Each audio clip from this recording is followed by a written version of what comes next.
Sa sela sam otišao u još veću divljinu, dolazim iz Rugvice i vidio sam da sustav vodi u propast, a i društvo općenito, i odlučio sam se povući malo u divljinu i posvetiti život nekakvoj duhovnosti i zdravom životu. Jer mislim da je to jedino rješenje za sve nas trenutno.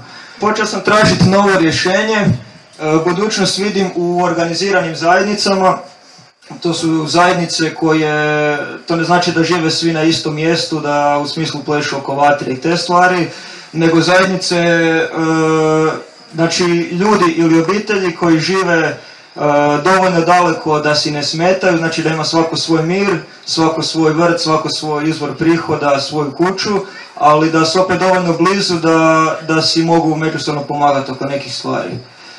Ja vidim budućnost u takvim organiziranim zajednicama i mislim da je ključno znanje i nekakve vještine u smislu saditi vrt, napraviti si sklonište, naći vodu, prepoznat biljke, jer sve ovo što trenutno imamo mislim da pada u vodu ako se nađete u situaciji, na primjer u divljini, bez ičega.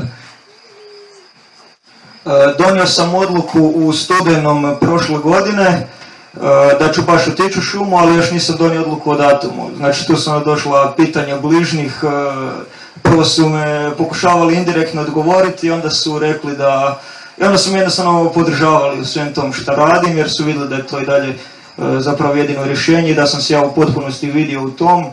Inače sam išao u građevinsku školu i onda sam mislio ići na faks pa posao, ali to je sve to nisam bio ja jednostavno. Kad sam se od toga oslobodio, preko noći sam dao otkaz i jednostavno stvari su počele ići kak trebaju. Samo se trebate usuditi to napraviti. Odluku o datumu sam donio, ja mislim negdje 1. ili 2. mjesec ove godine. Znači rekao sam najkasnije ovo proljeće definitivno i datum sam donio znači između 1.4. i 10.4. 10.4. sam otišao u šumu. Upoznao sam Nikolu Borića na predavanju u Novom Marofu, to je isto tako bilo, mislim, negdje oko 2. mjeseca i iskužio sam zapravo da postoje ljudi koji razmišljaju slično kao ja. I to mi je dalo veliki poticaj jer sam mislio da sam doslovno sam u svem tom odlasku u šumu i uopće teže sam objasnio roditeljima šta ja uopće radim i kad sam vidio da postoji nekakav, ajmo reći, model takvih stvari, jako puno mi je pomoglo. Pogotovo kad sam s vremenom upoznao sve više i više ljudi koji razmišljaju slično kao ja. Onda sam razmjenjivao iskustva i to je već bila ozbiljna priča. Ovdje sam napisao ništa nije slučajno, tako da nemojte se bojati. Sve se događa točno kak treba.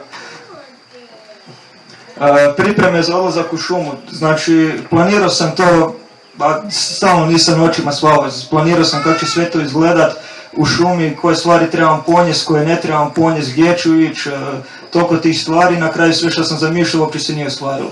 Ništa što je meni bilo u glavi nije bilo u stvarnosti. Tako da uopće se nisam trebao zezati sa tim stvarima. Jednostavno kad sam otišao u šumu stvari su se događale kako su trebale.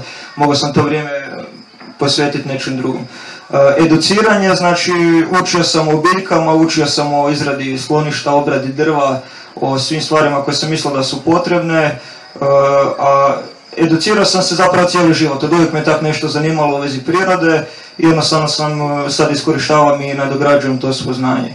Naravno ovdje je bilo i velikih odricanja, znači odrekao sam se praktički svega, svog komfora, iz ovog sustava, znači toplog kreveta, krova nad glavom i slično.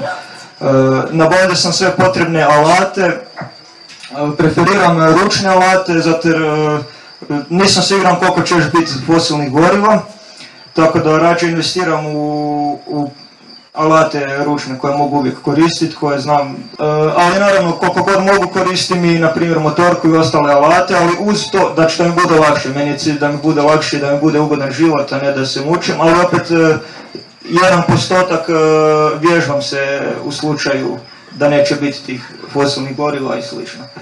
Naravno to je bila i fizička i mentalna priprema. Prije, znači, počeo sam vježbati, počeo sam se u glavi pripremati na sve to. To je bio isto jako bitan dio svega toga i naravno počeo sam tražiti ono najbitnije što većinu ljudi zanima, ne znam zašto, lokacija.